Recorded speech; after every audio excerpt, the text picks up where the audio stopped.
Hey, hi! No one told me that seeing others shine can make your own light go quiet. Do you want to know what I did? Come with me. In a warm and sunny city in Brazil, amidst cobblestone streets and colorful houses, with blue and yellow wooden windows, a grand festival took place every year. The Great Talent Festival. In the central square, colorful fabrics hung from balconies. The sound of samba drums filled the air. The scent of coconut and roasted corn drifted through the streets. But the most important part of the festival was the big creation contest. Each child had to make something: a painting, a poem, an art sculpture, a small invention, or a creative performance. And in the end, only one child would stand on the golden podium. Only one. Isaac was 10 years old, and he loved making strange and colorful things. With scraps of wood, old buttons, discarded fabrics, and thin wires, he built whimsical sculptures. This year, he decided to make a tree of light. A tree of dry branches decorated with colored glass and tiny lights, so that when the light passed through, it would fill the walls with color. Everyone said, "You're definitely going to win." And that sentence repeated like a soft echo in his mind. What if I don't? The square was filled with small tables. Every child had brought their creation. One had built a tiny robot. Another was performing a puppet show. Another recited a poem about the Amazon rainforest. Someone painted a picture that seemed to let the sun shine straight from the canvas. At first, Isaac looked at his own work with pride.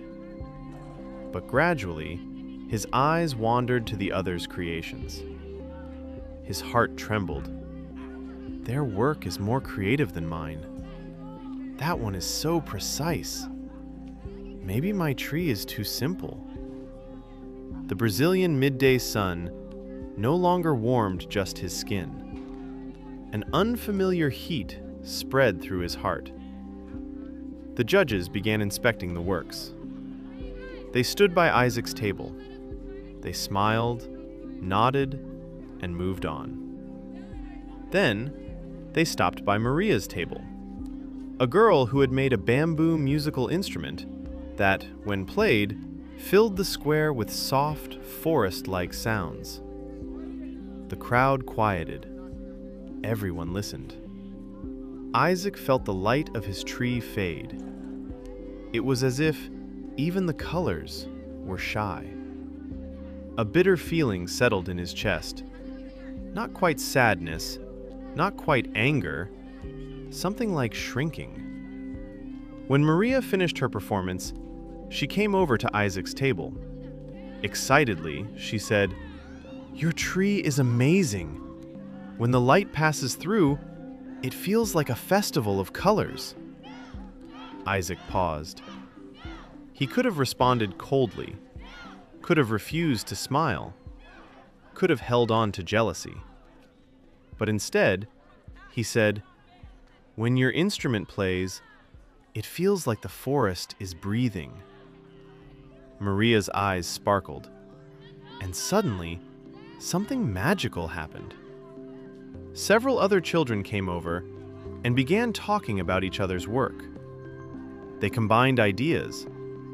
One suggested, "What if the tree's light matches the sound of the instrument?" Within minutes, without any instructions from the judges, a collaborative performance emerged. The colored lights from Isaac's tree danced on the ground. Maria's instrument resonated through the air. Another boy recited a poem over it. A tiny robot adjusted the lights. The square was filled with color and sound. By sunset, the judges stepped onto the podium. the crowd fell silent. The festival director said, "This year, we cannot choose just one winner." Murmurs rose. He continued, "Because when you came together, you created something that no one could have made alone." They brought out the golden medal, but did not place it around anyone's neck. Instead, they displayed it in the center of the square, with a plaque that read, "When we shine together, the light grows stronger." That night, Isaac stood by his window at home. The city lights were glowing, and laughter and music could still be heard in the distance. He hadn't won, but he didn't feel like he had lost. He realized, when someone else shines, your shadow does not grow smaller. The light grows brighter. The following year, the contest changed. There was no longer a single-person podium. Instead, a large stage was created where everyone could stand. In a city where once only one child was the best, everyone now knew. Someone else's success does not diminish you. If you open your heart, it inspires. And true joy comes when you can smile at another's brilliance without ever feeling small yourself.